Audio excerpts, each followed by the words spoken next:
Yeah. What? What? We went live?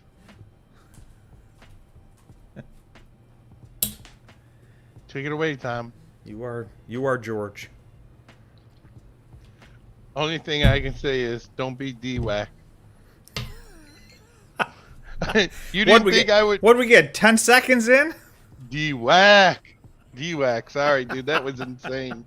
I don't care what anybody says. That was insane. Oh, man. What, I mean, how many times the stock market gets stopped trading? Like what, AMC and GameStop. Yeah, Those have been the last two, right? It's rare. So Tom, you got to talk everybody off a ledge.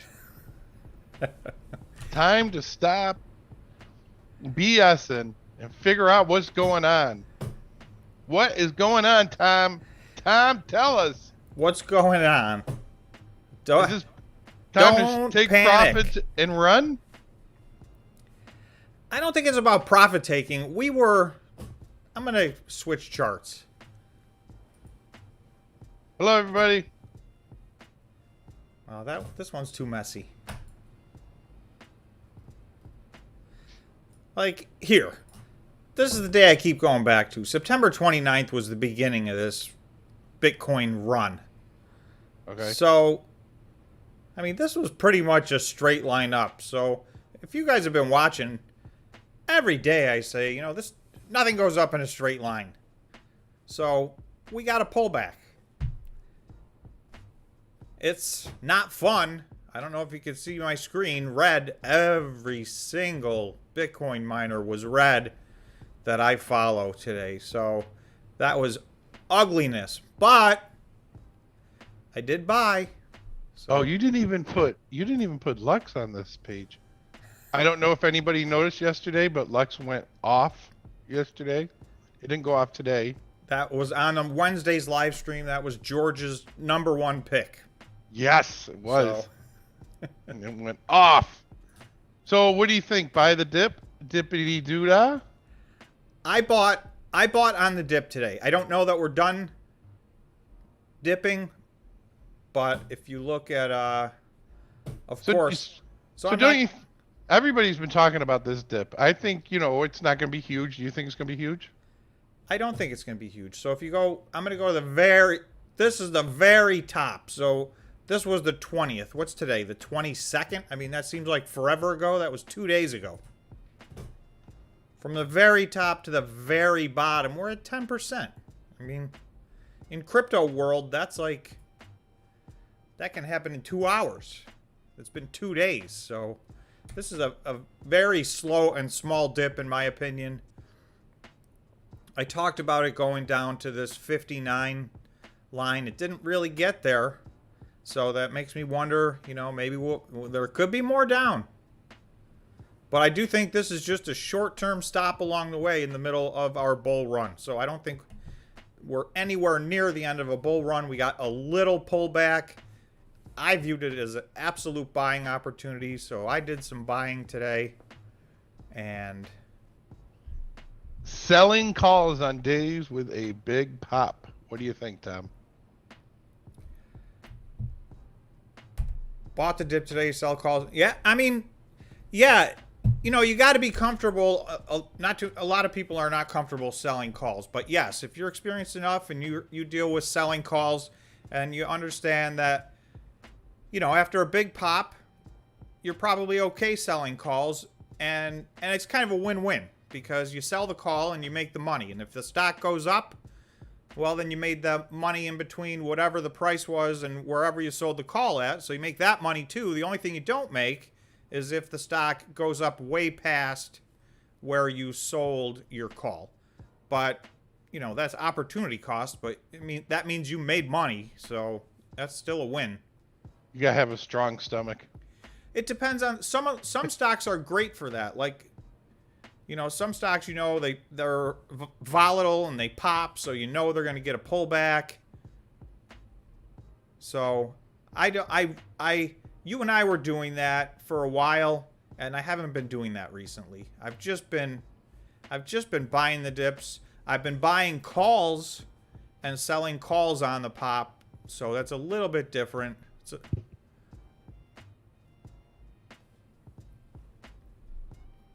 You want to tell everybody about our little...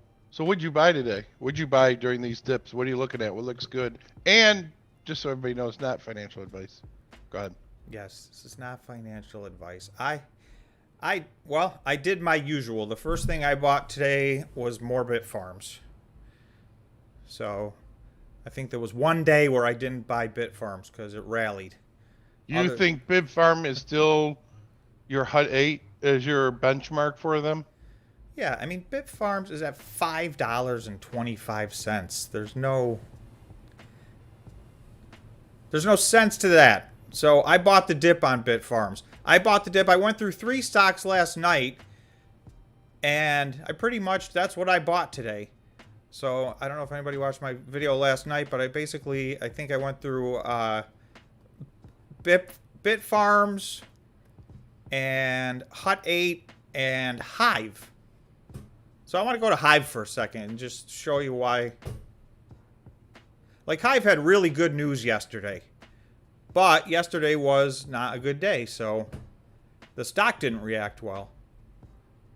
So this is how I look at it. Like, these are the daily candles. So if I go to yesterday morning, and this was early in the morning yesterday, it topped out right here. So from there down to where it closed today. So if you bought just before the close today, that's a 15% dip from where it was yesterday. So to me, that's a huge buying opportunity. Last night it was an 11% dip, and I said, you know, if we can hold that, or if it gets a little better, that's when you buy the dip. You know, I don't think this was an anomaly. I think that this was our price target. It just reached it, and, you know, it was just getting going. And, you know, they bought 585 petahash worth of machines.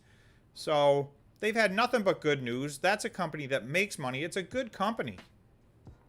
So that was a definite buy the dip for me, and that was a big one. That's a 15% dip from yesterday's high to today's close. Not even today's low, today's close.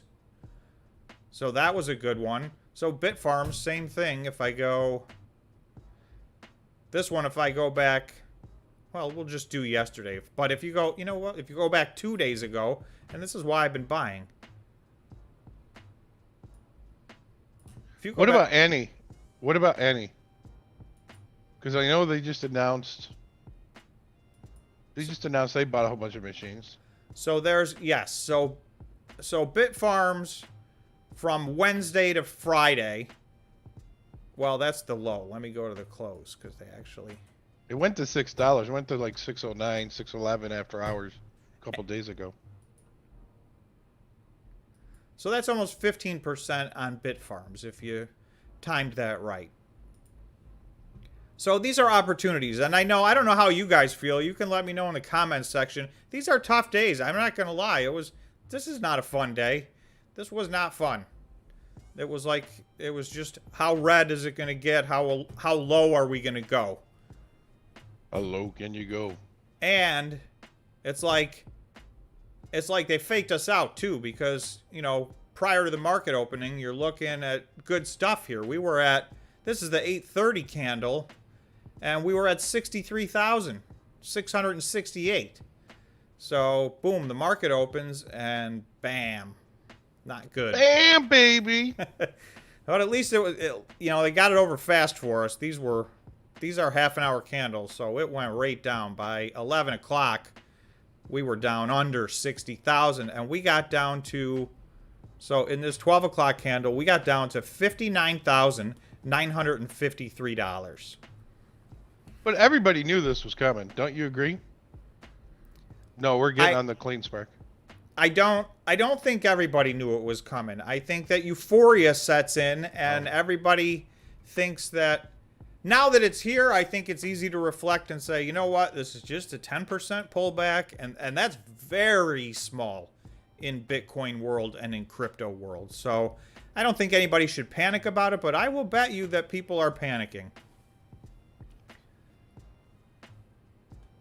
What is going on with Cleanspark? Let's go to Cleanspark. So that's another one. Yes, and I bought some CleanSpark today as well. Sorry, I don't know if I mentioned that or not. So if I go on CleanSpark, you know, Wednesday it was here and it closed. So, you know, that's almost 12%. And really, yeah. So from the high on Wednesday to the close today, that's 12%. Oh, sorry. Thank you, Wasting Graphite. We have a super chat. CleanSpark price prediction. So, for the time being, I'm sticking with, I got a blue line here at $20. So we already hit, when we were down at $10 or $11, I had my price target at $15.68, and that looked ugly for a while, but once we got going, we raced right through that. So I still have my short-term price target at $20.73, meaning the next 2 to 4 weeks. I don't think this pullback is going to last very long. I think that it's actually really good timing that this is on a Friday, because now we can have Saturday and Sunday for Bitcoin to shake itself out, see where it lands. If it's going to pull back, let it pull back over the weekend, you know, when we don't have to get beat up on the stocks, on the mining stocks. For those of you that hold Bitcoin directly, you know, I guess that's hard over the weekend. But as long as you don't sell it, as you know, you don't lose anything. For those of you who are leveraged, this is not financial advice, but I'm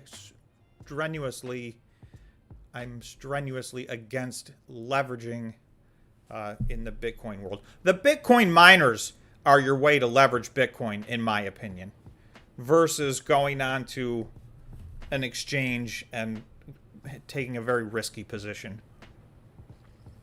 In my opinion. In my non-financial advice. That's how I look at it. Well, I mean, there's absolutely no doubt that the Bitcoin miners ultimately are a leverage on Bitcoin. So these should significantly outperform Bitcoin over the course of time. They've been suppressed for the last several months, so it hasn't worked that way in a short period of time. But you can see, like here, CleanSpark's one where if everybody hung in there, you know, this was September 28th to the high 2 days ago. That's 70%. So in 3 weeks. So this is the kind of return you can get on these if you wait for it. So just because it pulled back, you know, had a flat day yesterday and it pulled back today, everything went down today. And CleanSpark went down a little more than others because this run up was awesome. However, this run up was bigger because it had been lagging behind. So that's why you got to stay in these. It averages out over time. If you stay in and hold, and you know, like I said, I do buy some options. When I see things oversold, I'll buy some calls and then cash them out when I feel like things have caught up. But other than that, all of these for me are buy and holds. Yeah, 1 year from now, I think we would have wish we would have bought more. So 100,000. Let's take the magic 8-ball out, Tom. Shake it up. And if Bitcoin goes to 100,000, where do you see CleanSpark? Where do you see, I guess probably, where do you see all miners going then? Like a percentage-wise from where we are today. Would you think it'd be a 40% increase? You know, it's going to depend. It's going to vary. Some are going to do better than that. And some will lag a little behind that. You know, the ones that have an open shelf offering, I feel like are still going to lag a little behind until they report Q1 2022 financials. So that's where I'm kind of being patient until, you know, so that's a while from now. But Q1 2022 financial earnings are going to be very good, in my opinion, for all of these, the top of this whole list that I have, that I track. Once you get down here, there's some different stories going on. Some of these haven't even started mining yet, and their time frames are different. Bit Digital's got to get real and tell us what they're doing. In the meantime, they're going to remain highly volatile, in my opinion. I think they have good things going on, but you know, they're not. They had to reshuffle the deck big time when they were pretty much kicked out of China. So, Well, since somebody else asked about any, what do you think about any? I think any is a lot better right now than I was very worried about any. And I'll tell you, George and I had a conversation maybe 3 weeks ago. Let me see if I can find it. Oh, I should just be able to. Click on it. Yeah, that. I know they just announced some news. I think just a day or two ago. They did. So they were down here. This was in October. They were down in under $6, and George and I talked about what my concern was, and this was right as GRE was happening. My concern was any was going to run up from the high fives to $9 or $10, running into the merger, and it actually started to do that. It got, last week it was at $8.69. It looks like was the high. So that made me more and more nervous because I think at $9 or $10, and the other thing that happened is, Bitcoin has run up $20,000.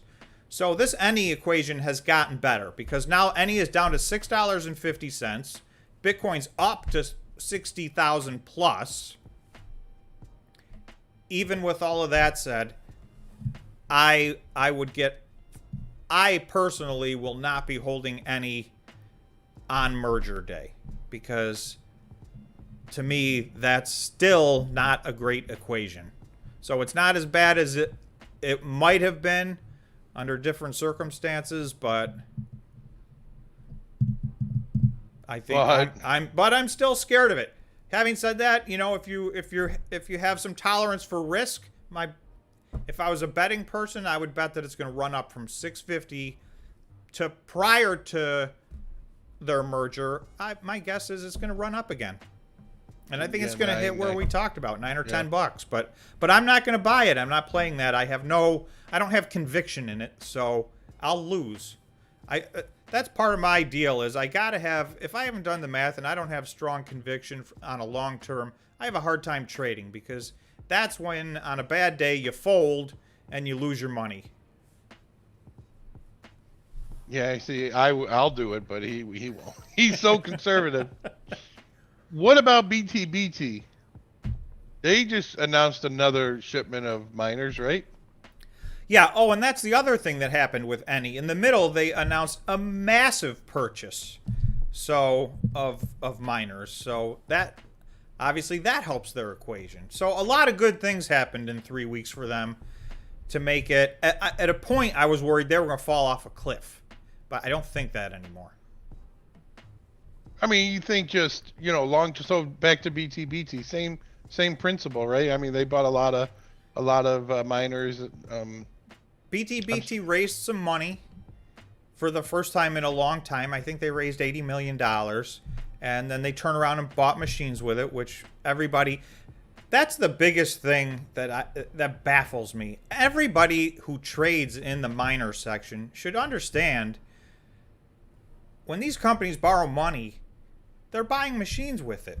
They're not taking vacations or this is all about them. This is an arms race to get machines. These people need hash rate, and they got to borrow money to do it. Whether they do it through equity or debt, the most you can ask is that they try to be smart about it. Try to be smart about it. Uh-oh. I'm sorry, just 1 second. He got nervous. Oh, sorry. I had some technical difficulty. Had some short-term technical difficulties. I'm back. So HUD 8, good old HUD 8. You got any price points for HUD 8? HUD 8 just does a fantastic job. I mean, talking to people and getting out in front of everybody and really expanding their brand. And I'll tell you that, I'm really impressed with that aspect of it. So what do you think with HUD 8? Do you think they're more stable? You think there's a better upside? But they're down almost 5 points today. I do. I think there's upside to Hut. They've run way, way ahead of Bitfarm. I compare Hut 8 and Bitfarms just like I compare Riot and Marathon. They're not identical, but they're very similar to each other in a lot of ways. And Hut 8, you know, they have gotten the word out much better on themselves, and their market cap has run up a lot. Now, Bitfarms has an open shelf offering, so to some extent that's holding them down a little bit. But I think there's more. I bought. That's one of the ones I bought today. So, yes, I definitely. This is a pullback for them. They were over $13. Pullback, huh? Since one of the things we do in this chat is that this is about making wise financial decisions and making profit with our money, I have to bring it up. DWAC. The floor is yours. What do you think a price point for DWAC? So he was telling me, see, I know nothing about specs, but Tom, of course, knows a lot more than me, tons more. And he's like, you need to be careful. Tell me about the whole thing with the company that when they flipped into some valuation. Well, yeah. How do SPACs work? So we'll go through SPACs. Basically, it's a special purpose acquisition company that means they call it also a blank check company. So you set up a public company, and instead of a private company going through the whole process of IPOing, they just match themselves up with these shell companies, if you will, and it's kind of a backdoor way to go public. This was hugely popular last year, but a lot of these ended the same way, which was in tiers.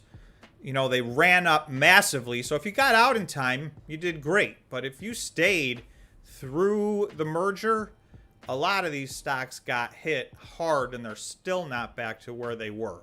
So when something runs up, it's very hard to put a price evaluation on these because it's a fluid situation. How much of the stock, they need to put their own valuation on the company. How many of you know which company George is talking about? So there's a stock that kind of exploded yesterday and today. It was up, 300% yesterday, and it was up 100% today.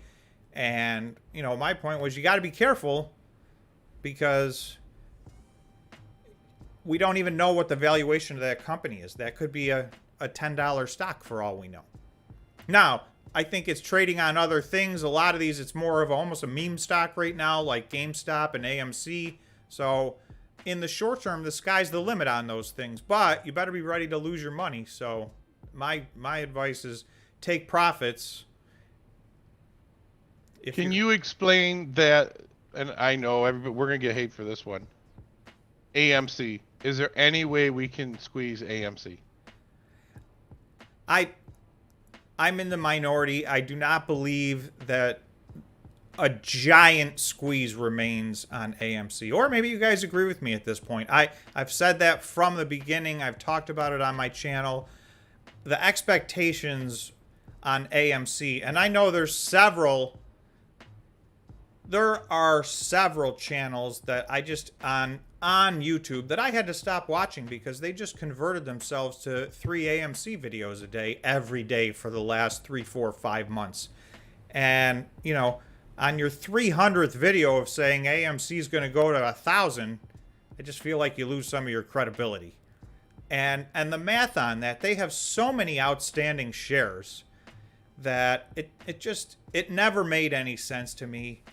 It did have, a lot of people made money on that. A lot of people lost money on that, but it was never going to go where people were hoping it was going to go, in my opinion. The people who were talking about, there were tons of people talking about AMC 100,000, and they were dedicating, an hour explanations into why it's going to go to 100,000. That was never going to happen.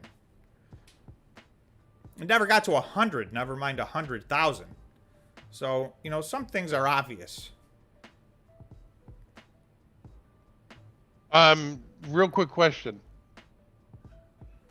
what is a good? How do you push a short? How do you do that? How does that all work? Is it just hype, kind of like a coin?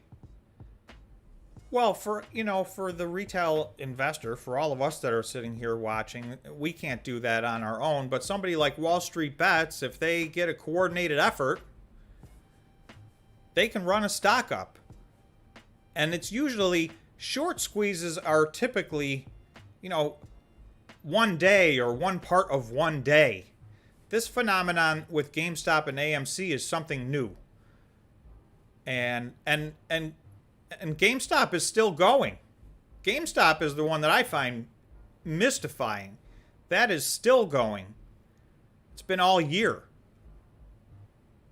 So how many times in the history of the stock market has there been any like this where they've just gone through the roof? We've had a lot of short squeezes even recently. And I think this is going to be from now on, because there's a lot of these small market cap companies where everybody rallies behind and creates a short squeeze. And the hedge funds, I don't know if they're winning or losing. Maybe they're getting caught and they're getting burned on these, because we had but all these other short squeezes are like I'm talking about. They're, a day. A lot of these you get in, it squeezes, and you better get out by the end of the day or the next day. And I think that's going to keep happening forever. I think that's a new part of how the market's going to work, unless and until the hedge funds decide they're going to stop shorting something 30% or 40%, or sometimes 80 or 90 or 100% of the float is shorted. They're just begging for a short squeeze. Whoop whoop. Short squeeze. I was just curious what you felt about those. So back to the Bitcoin world. Yes, I want to show. Let me bring this up. So this is the Fear and Greed Index. I don't know if you guys are familiar with this. Everybody's always talking about this. I don't see it. Oh, now I see it. Do you see it? Yep. Okay.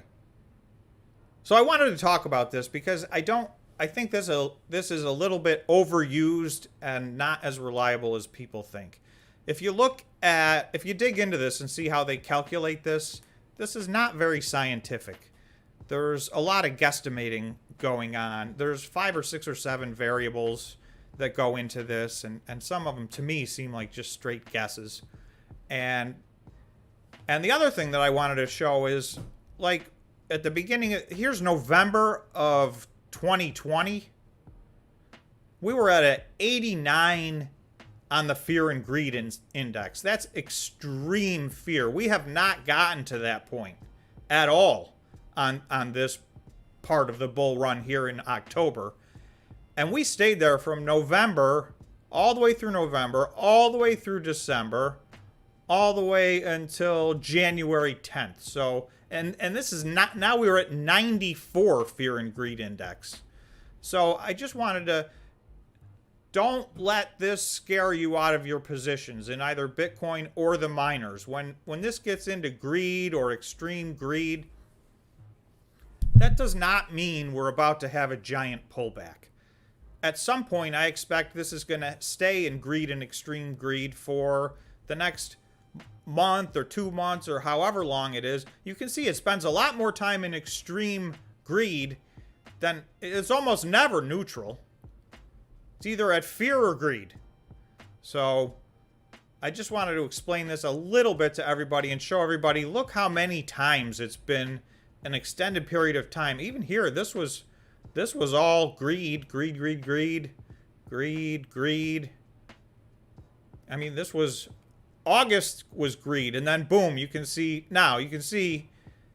that was our flash crash. So then we went straight from greed to fear, but then straight back to greed by October. And I'm expecting to stay there. So as you see this number, for anybody who watches this or cares about it, my opinion is don't be afraid of this number. I'm not afraid of 85 or 90 or whatever it is, because when Bitcoin finishes its bull run, this index is going to be high for a while.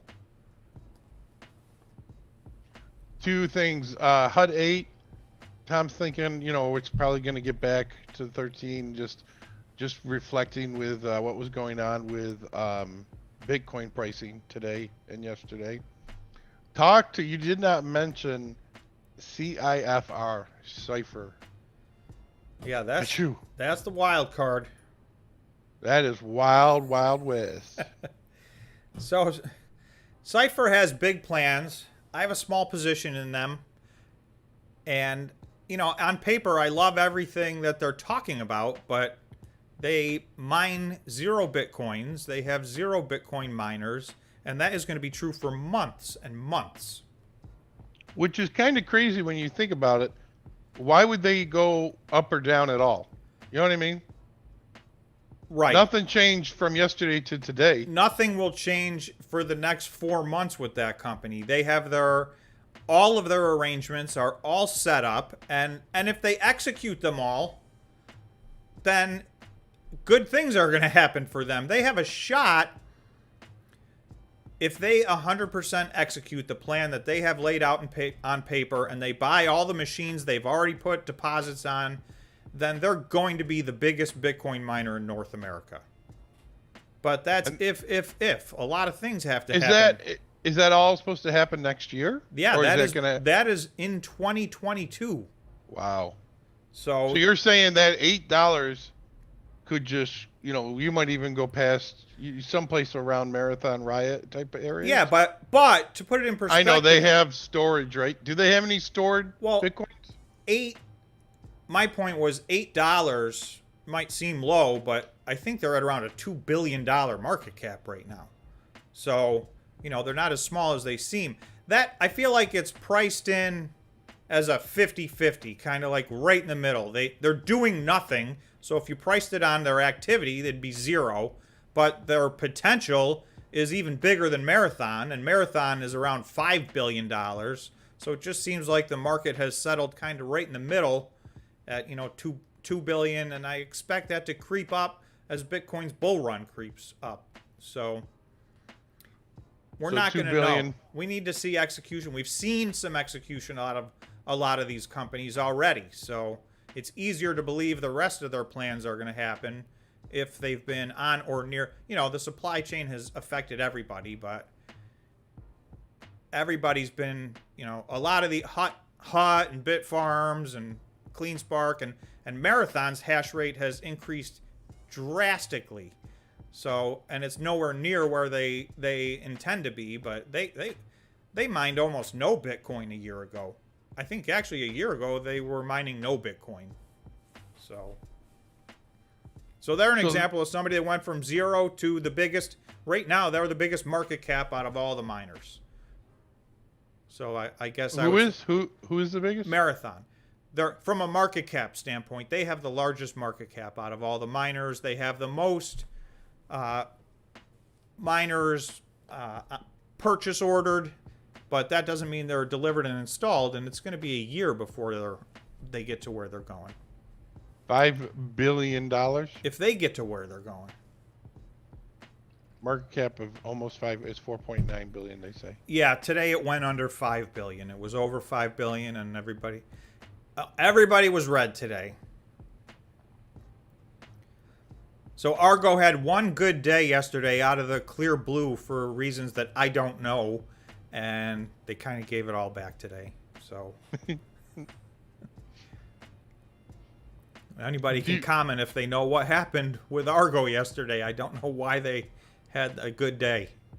Do you think that the hedge funds have gotten their positions in these companies and now they're just kind of, you know, like doing day trades or week trades or stuff like that, just skimming the profits off? Or I think the big money is not in most of these companies yet. Marathon and Riot, yes. Marathon and Riot have been on the NASDAQ for a lot longer than any of these other companies. So those were the two high-profile, you know, early market movers from a NASDAQ standpoint. Now, Hive and HUT 8, they've been around a lot longer, but on the Toronto Exchange. But they are now also on the NASDAQ. So all these guys, HUT 8 is on the NASDAQ as of this year. These are the people that joined this year. HUT 8, Bitfarms, Hive, Argo. Who else? DigiHost is planning to list. We'll see if that actually happens.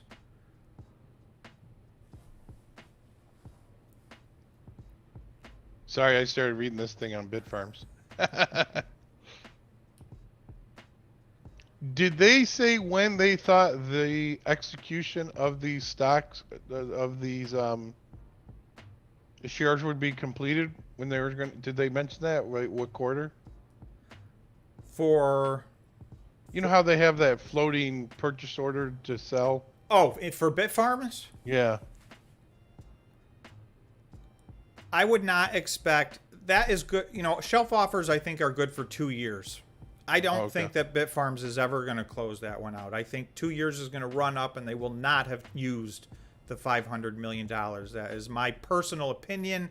I don't have any inside information to that extent, but I went through, if you watch my last Bitfarms video, they listed in their SEC document everything exactly what they wanted to spend the money on. And it doesn't cost $500 million. My guess is if they spend the $500 million, it's because they went to 12 or 14 exahash versus the 8 that they've been talking about. So, you know what? I hope they spend the $500 million.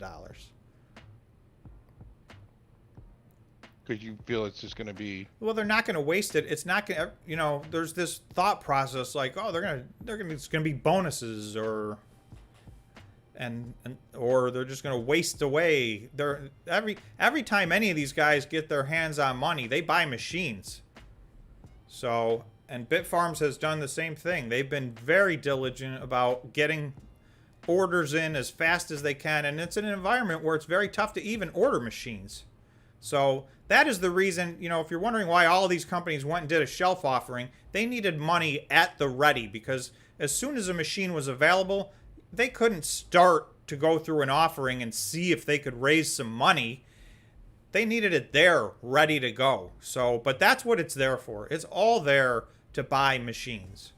And there's a lot of, if you just add up all the machines that are already purchase ordered, North America is going to dominate the hash rate.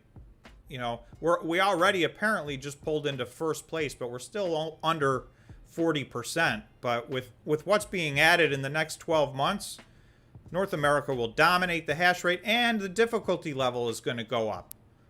So that's the other reason everybody's got to keep up with the Joneses, because as all these companies get, you know, Cypher buy 60,000 195 terahash machines.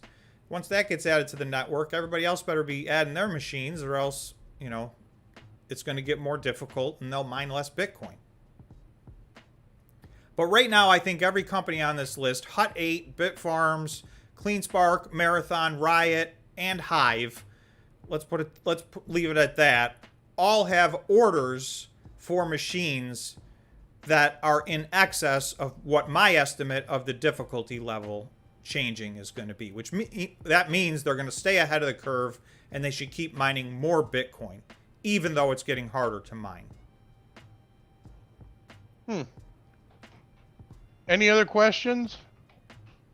You got anything else, Mr. Tom? No one heard DWAC today, huh? That's crazy to me. It's probably a mellow crowd because every single stock on everybody's list is red. And so try to cheer up, everybody. Enjoy your weekend. If we're lucky, this hashes itself out over the weekend, and by Monday morning, we're back in the green. So that's what I'm hoping for. If not, we're only at a 10% pullback right now, so no reason for anybody to panic. I know these days don't feel good. I'm right there with you. I didn't feel great about today, but I did take the opportunity and buy a bunch of stuff. And if the opportunity arises again on Monday, you know, you got to pace yourself. You can't buy at every single dip, but if you can. I'll tell you right now, I never thought Bitfarm would be back to 525. I thought it was selling over 6 and you know what I mean? Yeah, it was wishful thinking.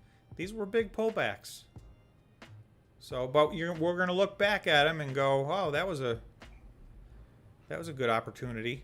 Well, I'm in it for the long haul, so You can beat me up as much as you want, DigiHosts, but I'm not giving up on you. They have not made it easy, but that's right. All right, well, have